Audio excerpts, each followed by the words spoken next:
ಓಂ ಶ್ರೀ ಗುರುಬಸವಲಿಂಗಾಯ ನಮಃ. ಓಂ ನಮಃ ಶಿವಾಯ. ಸರ್ವರಿಗೂ ಭಕ್ತಿಯ ಶರಣು ಶರಣಾರ್ಥಿ.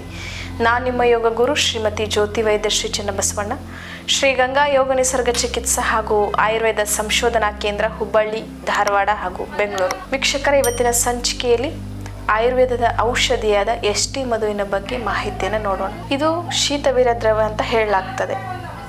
ಇನ್ನು ಗುಣದಲ್ಲಿ ಬಂದ್ಬಿಟ್ಟು ಮಧುರ ಗುಣ ಅಂತ ಹೇಳ್ತೀವಿ. ಮಧುರ ಗುಣ ಅಂತ ಹೇಳಿದ್ರೆ ತಿನ್ನಕ್ಕೆ ಸಿಹಿಯಾಗಿರ್ತದೆ, ರುಚಿಸಲಿಕ್ಕೆ ಸಿಹಿಯಾಗಿರ್ತದೆ, ಮತ್ತು ದೇಹಕ್ಕೆ ತಂಪು ನೀಡುವಂತಹ ಒಂದು ಆಯುರ್ವೇದದ ಗಿಡಮೂಲಿಕೆ ಇದು. ಇನ್ನು ಆಚಾರ್ಯ ಚರಕರು ಹೇಳಿದ ಹಾಗೆ ಪ್ರಮುಖವಾಗಿ 4 ಮೇಧ್ಯ ರಸಾಯನಗಳಲ್ಲಿ ಇದು ಒಂದು ಬರ್ತದೆ. ಎಸ್ಟಿ ಮಧು ಆಗಿರ್ಬೋದು, ಮಧುಪರ್ಣಿ ಅಂತ ಹೇಳ್ತೀವಿ, ಗುಡ್ಚಿ ಅಂತ ಹೇಳ್ತೀವಿ, ಶಂಖಪುಷ್ಟಿ. ಈ ಪ್ರಮುಖ 4ರಲ್ಲಿ ಎಸ್ಟಿ ಮಧು ಕೂಡ ಒಂದು ಬರ್ತದೆ. ಇನ್ನು ಮೇಧ್ಯ ರಸಾಯನ ಅಂತ ಹೇಳಿದ್ರೆ ಒಂದು ಕಾಗ್ನೆಟಿಕ್ ಪವರ್ ಅಂತ ಹೇಳ್ತೀವಿ. ಮೇಧ್ಯ ಅಂದರೆ ಕಾಗ್ನೆಟಿಕ್ ಪವರು, ರಸಾಯನ ಅಂತ ಹೇಳಿದ್ರೆ ರೀಜೆನ್ಯುವೇಟ್ ಮಾಡುವಂತಹ ಎಬಿಲಿಟಿ ಇರುವಂಥದ್ದು. ಹಾಗಾಗಿ ಇದು ಎಸ್ಟಿ ಮಧು ಎದರಲ್ಲಿ ಬರ್ತದೆ? ಮೇಧ್ಯ ರಸಾಯನದಲ್ಲಿ ಬರ್ತದೆ. ಇನ್ನು ವಾತ ಮತ್ತು ಕಫದ ಸಂಬಂಧಿ ಸಮಸ್ಯೆಗಳಿಗೆ ಇದು ಒಳ್ಳೆ ರೀತಿಯಲ್ಲಿ ಕೆಲಸ ಮಾಡ್ತದೆ. ಪಿತ್ತಜ ವ್ಯಾಧಿಗಳಿಗೂ ಕೂಡ ಒಳ್ಳೆಯದು. ತ್ರಿದೋಷ ನಿವಾರಕ ಅಂತ ಹೇಳ್ತೀವಿ ಇದನ್ನು. ಗ್ಯಾಸ್ಟ್ರಿಕ್ಕು, ಎಸಿಡಿಟಿ, ಹುಳಿ ತೇಗು ಇಂಥ ಸಮಸ್ಯೆಗಳಿಗೆ ಎಸ್ಟಿ ಮಧು ಒಳ್ಳೆ ರೀತಿಯಲ್ಲಿ ಕೆಲಸ ಮಾಡ್ತದೆ. ಇನ್ನು ಗರ್ಭಿಣಿ ಸ್ತ್ರೀಯರಿಗೆ ಒಂದು ಸೇಫೆಸ್ಟ್ ಮೆಡಿಸಿನ್ ಅಂತ ಹೇಳ್ಬೋದು ಇದನ್ನು.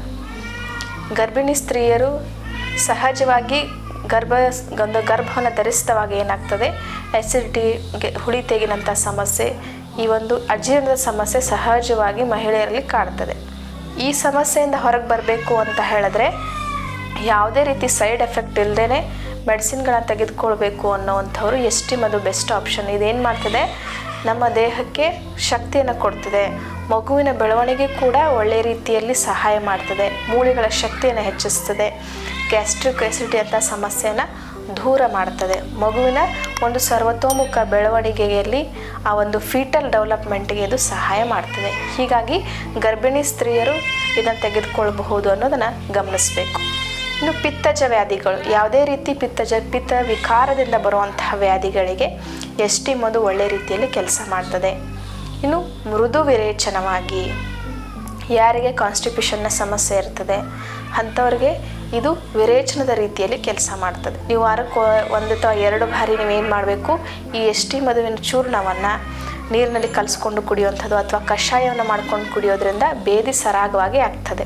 ಬೇದಿ ಚೆನ್ನಾಗಿ ಆಗ್ತಾ ಇದ್ರೂ ಕೂಡ ನೀವೇನು ಮಾಡಬೇಕು, ವಾರಕ್ಕೆ 1 ಸಲ 2 ಸಲನೋ ಈ ದೇಹ ಶುದ್ಧೀಕರಣಕ್ಕಾಗಿ ಏನು ಮಾಡಬೇಕು, ಈ ಎಸ್ಟಿ ಮಧುವಿನ ಚೂರ್ಣವನ್ನು ಬಿಸಿ ನೀರಿಗೆ 1 ಸ್ಪೂನ್ ಹಾಕಿ ಮಿಕ್ಸ್ ಮಾಡಿ ಸೇವಿಸೋದ್ರಿಂದ ಮೃದು ವಿರೇಚನದ ರೀತಿ ಕೆಲಸ ಮಾಡೋದ್ರಿಂದ ಯಾವುದೇ ರೀತಿ ಹೊಟ್ಟೆ ನೋವಾಗಲಿ, ಯಾವುದೇ ರೀತಿ ಸಮಸ್ಯೆ ಆಗದೇ ಸರಾಗವಾಗಿ ಮಲ ವಿಸರ್ಜನೆ ಆಗ್ತದೆ.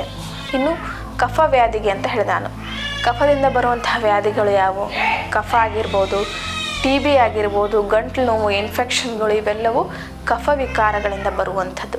ಇಂಥದಕ್ಕೂ ಕೂಡ ಈ ಎಸ್ಟಿ ಮಧುವಿನ ಚೂರ್ಣವನ್ನು ಜೇನುತುಪ್ಪದಲ್ಲಿ ಕಲಿಸಿ ಮಕ್ಕಳಿಗೆ ಕೊಡೋದ್ರಿಂದ, ಮಕ್ಕಳು ಸ್ವಲ್ಪ ದೊಡ್ಡವರಿದ್ದರೆ ಕೊಡಬೇಕು, ದೊಡ್ಡವರು ಕೂಡ ಇದನ್ನು ಸೇವಿಸಬೇಕು. ಇನ್ನು ಈ ರೀತಿ ಮಾಡೋದ್ರಿಂದ ಥ್ರೋಟ್ ಇನ್ಫೆಕ್ಷನ್ ಕಡಿಮೆ ಆಗ್ತದೆ, TB ಅಂತ ಸಮಸ್ಯೆಗಳು ಕಡಿಮೆ ಆಗ್ತದೆ, ಕಫದ ವ್ಯಾಧಿಗಳು ಕಡಿಮೆ ಆಗ್ತಾ ಬರ್ತದೆ. ಇನ್ನು ಶಾರೀರಿಕ ಬಲವನ್ನು ಹೆಚ್ಚಿಸ್ತದೆ. ನಾನು ಹೇಳಿದೆ ಮಗುವಿನ ಒಂದು ಡೆವಲಪ್ಮೆಂಟಿಗೆ ಸಹಾಯ ಮಾಡ್ತದೆ ಅಂತಾಳೆ. ಹಾಗೆ ಕೂಡ ನಾವು ಸೇವಿಸೋದ್ರಿಂದ ಏನಾಗ್ತದೆ, ಶಾರೀರಿಕ ಬಲವನ್ನು ಹೆಚ್ಚಿಸ್ತದೆ, ಬೋನಿಗೆ ಸ್ಟ್ರೆಂತನ್ನು ನೀಡುವಂಥದ್ದು, ಮಸಲ್ಸ್ಗಳಿಗೆ ಸ್ಟ್ರೆಂತನ್ನು ನೀಡುವಂತಹ ಕೆಲಸ ಮಾಡ್ತದೆ. ರಕ್ತ ಶುದ್ಧಿ ಮಾಡುವುದರ ಜೊತೆಗೆ ರಕ್ತವನ್ನು ವೃದ್ಧಿ ಮಾಡ್ತದೆ. ಯಾಕಂದರೆ ಇದರಲ್ಲಿ ಆ್ಯಂಟಿ ಆಕ್ಸಿಡೆಂಟ್ನ ಪ್ರಮಾಣ ಇರೋದ್ರಿಂದ ರಕ್ತ ಶುದ್ಧಿಯೂ ಆಗ್ತದೆ, ಬ್ಲಡ್ ಸೆಲ್ಸ್ಗಳನ್ನು ಪ್ರೊಡ್ಯೂಸ್ ಮಾಡೋದರಲ್ಲಿ ಸಹಾಯಕಾರಿಯಾಗಿ ಕೆಲಸ ಮಾಡ್ತದೆ. ಇನ್ನು ವಾತ ಸಮಸ್ಯೆಗೆ ಅಂತ ಹೇಳಿದೆ, ವಾತ ವಿಕಾರದಿಂದ ಬರುವಂತಹ ಈ ಅರ್ಥರೈಟಿಸ್ನ ಸಮಸ್ಯೆ ಆಗಿರಬಹುದು, ದೇಹ ವೃಕ್ಷತೆಯನ್ನು ಒಳಗಾಗಿದ್ದರೆ, ದೇಹ ವೃಕ್ಷತೆಯ ಸಮಸ್ಯೆಯಿಂದ ಕೂಡಿದರೆ ಅಂಥ ಸಮಸ್ಯೆಯನ್ನು ಕಡಿಮೆ ಮಾಡಲಿಕ್ಕೂ ಕೂಡ ಇದು ಸಹಾಯಕಾರಿಯಾಗಿ ಕೆಲಸ ಮಾಡ್ತದೆ. ಇನ್ನು ಪ್ರಮುಖವಾಗಿ ಶುಕ್ರ ಧಾತುವನ್ನು ಹೆಚ್ಚಿಸ್ತದೆ. ದೇಹದಲ್ಲಿ ಬರುವಂತಹ ಪ್ರಮುಖ ಸಪ್ತಧಾತುಗಳಲ್ಲಿ ಶುಕ್ರ ಕೊನೆಯದಾಗಿ ಬರ್ತದೆ. ಇದು ಇನ್ನು ಮುಂದೆ ಏನಾಗ್ತದೆ ಅಂತ ಹೇಳಿದ್ರೆ ಓಜಸ್ಸಾಗಿ ಬದಲಾವಣೆ ಆಗ್ತದೆ. ಹೀಗಾಗಿ ಈ ಸಾಧಕರಲ್ಲಿ, ಯೋಗಿಗಳಲ್ಲಿ, ಈ ಸಿದ್ಧಿ ಮಾಡಿಕೊಳ್ಳುವಂಥವರಲ್ಲಿ ಶುಕ್ರ ಧಾತುವನ್ನು ನಾವು ಹೆಚ್ಚು ಉಪಯೋಗಿಸ್ಕೋಬಾರ್ದು, ಅದನ್ನು ಸೇವ್ ಮಾಡ್ಕೋಬೇಕು ಅಂತ ಹೇಳ್ತಾರೆ. ಅಂದರೆ ಅಲ್ಲಿ ಏನು ಮಾಡಬೇಕು, ವಿರಕ್ತಿಯನ್ನು ಕಾಪಾಡಿಕೊಳ್ಬೇಕು ಅಂತ ಹೇಳಲಾಗ್ತದೆ. ಕಾರಣ ಏನು ಅಂತ ಹೇಳಿದ್ರೆ ಶುಕ್ರ ಧಾತುವೆ ಮುಂದದೇನಾಗ್ತದೆ, ಓಜಸ್ಸಾಗಿ ಬದಲಾಗ್ತದೆ. ಹೀಗಾಗಿ ಶುಕ್ರ ಧಾತುವನ್ನು ಉಳಿಸ್ಕೊಳ್ಳುವಂಥದ್ದು ಪ್ರಮುಖವಾಗಿ ಎಲ್ಲರಿಗೂ ಬೇಕಾದಂಥ ವಿಷಯ.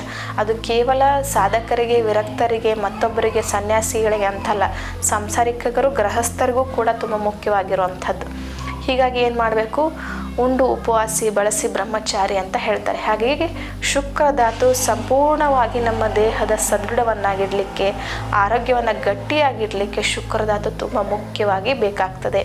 ಶುಕ್ರ ಧಾತುವಿನಲ್ಲಿ ವ್ಯತ್ಯಾಸ ಆಗಿದ್ದರೆ ಸಂಪೂರ್ಣ ದೇಹದಲ್ಲಿ ವ್ಯತ್ಯಾಸಗಳು ಕಾಣಿಸ್ಕೊಳ್ಳಿಕ್ಕೆ ಶುರು ಮಾಡ್ತದೆ. ಹೀಗಾಗಿ ಶುಕ್ರ ಧಾತು ನಮ್ದು ಏನಾಗಿರಬೇಕು, ಸ್ಟ್ರಾಂಗ್ ಆಗಿರಬೇಕು. ಶುಕ್ರ ಧಾತುವನ್ನು ಬಲಗೊಳಿಸುವಂತಹ ವ್ಯವಸ್ಥೆ ಅದು ಎಷ್ಟಿ ಮಧುವಿನಲ್ಲಿದೆ. ಹೀಗಾಗಿ ಎಷ್ಟಿ ಮಧುವನ್ನು ಸೇವಿಸುವುದರಿಂದ ಶುಕ್ರ ಧಾತು ವೃದ್ಧಿ ಆಗ್ತದೆ. ಈ ಶುಕ್ರ ಧಾತು ವೃದ್ಧಿಯಾದರೆ ದೇಹ ಸದೃಢವಾಗಿರ್ತದೆ.